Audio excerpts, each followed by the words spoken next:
Der er meget godt at sige om cirkulær økonomi, men vi er nødt til også at have fokus på det levende, på den cirkulære biologi. Den her udstilling i Sondrup Kunsthal viser, at de giftstoffer, vi spreder, er dem, vi får. Der findes ikke noget vigtigere i verden end mad, både for det enkelte menneske og for jordkloden som sådan. Det, vi spiser, sætter aftryk overalt.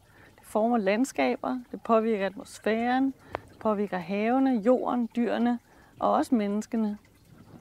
Der er brug for forandringer for at passe på os og for at passe på livet som sådan. Forandringerne kommer ikke fra vores politikere, fordi økonomiske interesser vejer tungere end ordentlighed. Der er enormt mange penge at tjene på sygdom, uanset om det er plantesygdomme, husdyrsygdomme eller sygdomme blandt mennesker. Så i en tid, hvor din værdi som forbruger er større end din værdi som menneske, må du vende tilstanden til din fordel.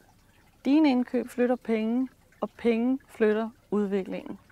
I omtrent 70 år har sprøjtegifte været brugt i fødevareproduktionen, og det har sat sig tydelige spor i både mennesker, dyr og natur. År for år stiger giftniveauet, både i vores miljø og i vores fødevarer, og i sidste ende også i os. Myndighederne reagerer ved at sætte grænseværdierne op. Hver eneste dag udskiller såvel børn som voksne rester af sprøjtegift i urinen. Kan vi leve med det? Et afgørende problem er den manglende synlighed i brugen af sprøjtegifte. Vi ser ikke, når de bliver spredt på markerne, og vi kan ikke se dem i de færdige fødevarer. Forestil dig, at du står i en grøntafdeling og skal vælge et æble. Så kommer æbleavleren ind fra siden og sprøjter bunken af æbler med, lad os bare sige, 6-8 forskellige hormonforstyrrende pesticider. Hver af dem overholder sin egen grænseværdi, men ingen ved, hvordan kombinationseffekten er i en menneskekrop. Vil du spise det æble?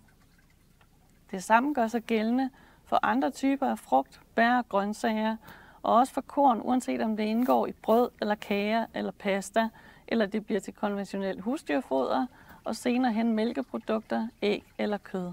Nogen siger, at det ikke har nogen betydning, hvad den enkelte spiser, at det er milliarderne, som tæller. Og det er også matematisk korrekt, men ikke rigtigt af den grund. Uden det enkelte individ kommer vi ikke op på milliarder, og vi kan ikke fralægge os ansvaret for udviklingen ved at henvise til, hvad andre gør, eller hvad de ikke gør.